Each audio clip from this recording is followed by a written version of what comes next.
drink 2 cups of water and you get a surge of the adrenal hormone noradrenaline in your bloodstream, as if you just smoked a few cigarettes or downed a few cups of coffee, which boosts your metabolic rate up to 30% within an hour, which, when put to the test, in randomized controlled trials appeared to accelerate weight loss by 44%, certainly making it the safest, simplest, and cheapest way to boost your metabolism.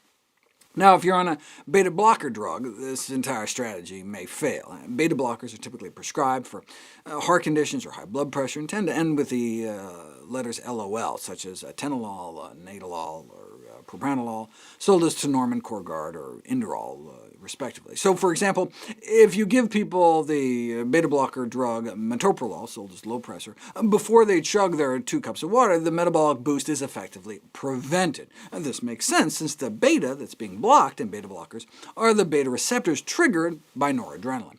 Otherwise, though, the water should work, but what's the best kind of dose type, temperature, and timing?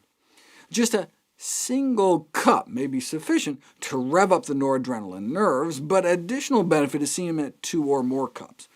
Caution, one should never drink more than 3 cups in an hour, though, since that starts to exceed the amount of fluid your kidneys can handle.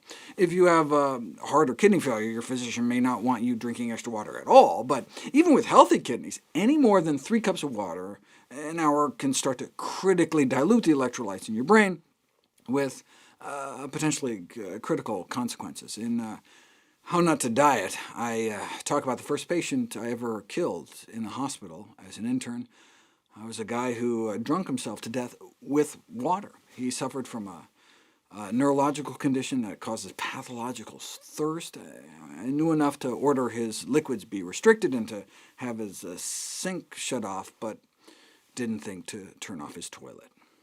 Anyways, does it have to be plain, straight water? It shouldn't seem to matter, right? I mean, water is water, whether flavored or sweetened in some diet drink, but it does matter. When trying to prevent fainting before blood donation, something like juice doesn't work as well as plain water. When trying to keep people from getting dizzy when they stand up, water works, but the same amount of water with salt added doesn't. What's going on?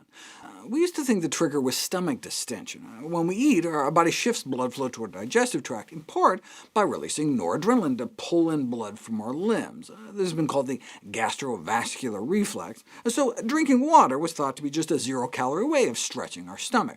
But instead, drink 2 cups of saline, basically salt water, and the metabolic boost vanishes, so stomach expansion can explain the water effect.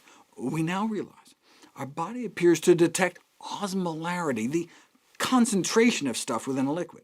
Covertly slip liquids of different concentrations into people's stomachs with a feeding tube, and you can demonstrate this by monitoring sweat production, which is kind of a proxy for noradrenaline release. This may be a spinal reflex, as it's preserved in quadriplegics, or picked up by the liver, as we see less noradrenaline release in liver transplant patients who've had their liver nerves severed.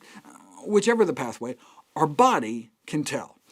Thought we only had 5 senses? The current count is upwards of 33, so maybe the Bruce Willis movie should have been called the 34th sense.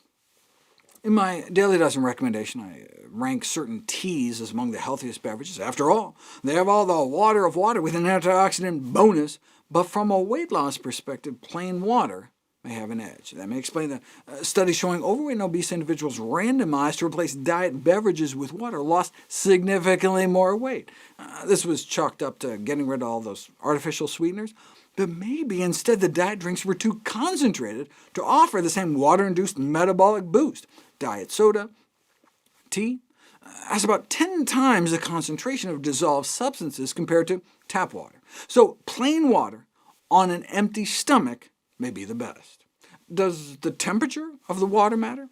In a journal published by the American Society of Mechanical Engineers, an engineering professor proposed that the secret of a raw food diet for weight loss was the temperature at which the food was served. To bring 2 cups of even just room temperature water up to body temperature, he calculated, the body would have to dip into its fat stores and use up 6,000 calories. So look, just do the math, right? He says a calorie is defined as the amount of energy required to raise 1 gram of water 1 degree Celsius. So since 2 cups of water is about 500 grams, and the difference between room temp and body temp is about a dozen degrees Celsius, 500 times 12 equals 6,000 plus calories needed.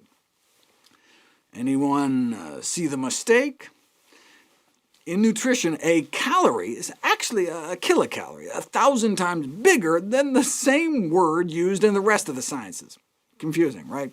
Still, I'm shocked the paper was even published. So, drinking 2 cups of room temperature water actually only takes 6 calories to warm up, not 6,000.